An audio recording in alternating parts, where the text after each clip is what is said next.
Welcome to this week's edition of Ask Gmbn. You can actually ask us mountain bike questions by leaving them in the comments down below this video or by sending them to ask@gmbn.com.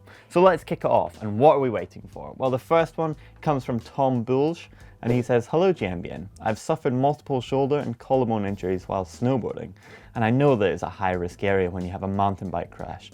Even though it's probably just a split-second reflex, can you guys make a correct failing kind of video as to the safest body position or roll?"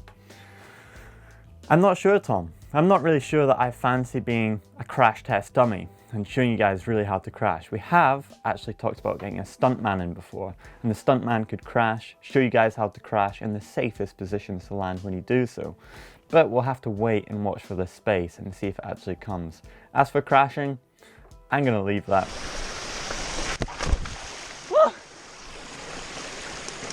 Colby0101 is asking, what is the most important tool to have with you at all times when biking?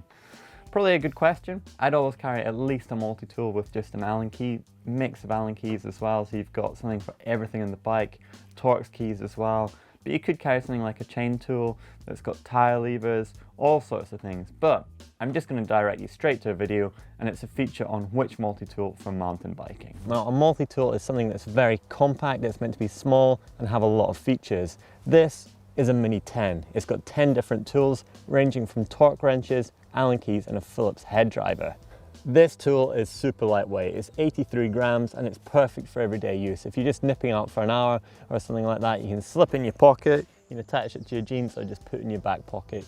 This tool has got 10 different functions, but that doesn't mean that I can only adjust 10 different bolts. I can adjust almost the whole bike with this one little tool. The next question comes from Nathan Wells, and he says, #AskGmbn, what races would you recommend for under 18s in and around the northwest area? Cross country and enduro he's looking for. It's a hard one. Personally, I don't actually know in that specific area. However, you could look on various websites, do a little bit of research, and you'll find that there are plenty of races out there that you can attend. And there's lots of grassroots ones as well as national level ones. They're a great way to get into some of the bigger races and just start small and build up. Grayson G is saying, I'm having a hard time endoing. I can lift the rear wheel, but I can't change direction. Yeah, this is quite a common one. We've actually got a few videos coming this way. We've also just done one on how to endo around switchbacks. So I'm going to throw to that one. And at the beginning of it, there's a really good tutorial that I've done on how to change direction when you are endoing. So check that one out. The principle of the endo is to lift up that rear end using your hips and a little bit of front brake. It's exactly the same whether you've got flat pedals, clip pedals, a hardtail or full suspension. It's all about technique. The first thing though is find yourself a flat bit of terrain, car park, or we've got this road here, and just practice the basics until you get them nailed. Dragon Todorovic. Dragon Todorovic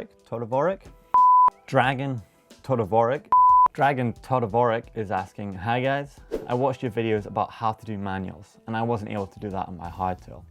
Is it possible that this is because my bike is an extra large frame with 29-inch wheels, the stem's 100 millimeters, and I am 176 centimeters tall? What can I do? I was thinking about finding as short a stem as possible. Is that a good idea? Or I don't know what your other solution is, but yeah, definitely a shorter stem is going to help you. We get a lot of people asking about manuals, bunny hops, and how to do wheelies for longer. And having a shorter stem will definitely allow you to get your weight further over the back. You won't be so far over the front. And you're going to be able to find that balance point a little bit easier. And when you do find that balance point, you're going to be able to control it that bit better. But I could suggest that at some point you should maybe look about getting a smaller frame. If you're only 176 centimeters tall and you're riding an extra large frame, that's pretty big. So maybe think about that for the future.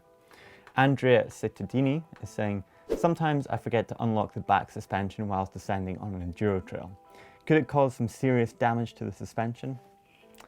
Yes. I've got to say, eventually it will really affect the seals, it will affect the shim stack as well, and you're not going to get that same fluidity, and at some point it's going to damage the lockout. So the lockout that you have at the moment, it might be quite strong, and you're going to minimize that pedal feedback when you are climbing. If you keep descending with it, it's going to get weaker and weaker, and you're just not going to get that same efficiency when you're climbing. So definitely watch out and remember to unlock the suspension. Taylor Laidlaw is saying, I switched from an XC hardtail to a full suspension trail bike last year. and I struggle with feeling confident while sprinting out of the saddle.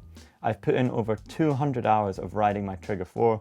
What can I do to get more confident out of the saddle, especially when he is sprinting? It's all about timing. You can maybe think about using that lockout like the question above just asked. Maybe put that on when you're doing your sprints, take it off. You could look about getting a remote lever as well for your lockout. There's a lot of things that you could do, but it all just comes down to practice. Getting used to being on that bike, the full suspension, the feeling of when you are pedaling, there's going to be a slight amount of bob. So just practice, and why not check out a video on how to train for cross country? So what about base miles? What would be your typical session? Yeah, you still need to keep on top of your aerobic and endurance rides. So a typical ride would be around a 3 hour mark. I'd probably put 3 or 4 blocks of 10 minutes in there, where I'm just going from steady, 60 to 70% effort, and maybe just bump it up to 80% with a bit more focus for those 10-minute blocks. Time for the quickfire round. First one is from Alex Henderson. How much does it cost enduro teams per race/year? A lot of money. You probably don't even want to think about how much money they spend. Flights, bags, food, travel, accommodation, race entries, mechanics, spares, parts, loads of things. Lammer4 is asking, will you make a commuting by mountain bike video? Yes, in the future, it's in the to-do list. Jan Georviv is asking, guys, sometimes going up the mountain, you have to put the bike on your chest. What about a few techniques for carrying the bike up to hills? Not sure what you're doing with it on your chest. Try putting it on your back and that should help you, but good suggestion. James is asking, how many bikes do you each have? I have got about 5 at the moment. Some Canyons, some GTs, and also some Scots. They're super nice. Josh Wilson is asking, to start in mountain biking, I want to learn a bit of street. Can you give any advice for going downstairs? I can do decent sized ones, but it takes a while. Just work with it. We've got a whole pile of street videos coming very soon, so watch this space. Correct me if I'm wrong. It's that time where you guys send in clips, you maybe want a little bit of critique, a little bit of help to get better on the trail. And this first one, it comes from Aidan B. Now he's 13 years old, he's from Vancouver in Canada, and he's riding crabapple hits in Whistler. He's asking for a little bit of technique advice on jumping. And if you check this out, he actually gets the jumps perfect. So I don't know what advice you want, but maybe our other viewers can learn from this. You can see he gets that transition sweet, uses that great bunny hop technique and clears the second jump as well. Have a look at that and see if you can learn something from it. The next one is from Big Tall Yeti, and he's saying, I can't get any more entry speed into this turn without washing the back end out. How can you get more grip?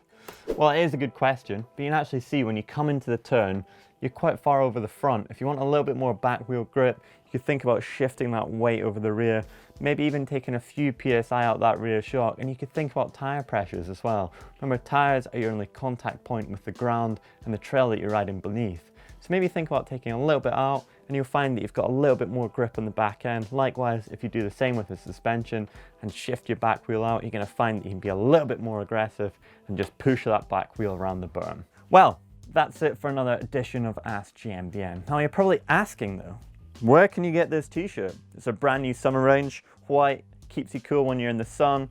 Go and check out the shop, it's coming very soon. Likewise with the jerseys, I know that you guys are asking for them, you're desperate for them, you want to have them when you're out riding the trails. They're coming very shortly too. Anyway, whilst you're here, why don't you check out some more videos from Gmbn. If you click just up there, you're going to get to a how-to playlist. You get so many great videos in there. If you click down there, you're going to get to top 5s as well. Why not click in the globe, maybe somewhere on this brand new t-shirt, and you get to subscribe. And you get a great video every day of the week.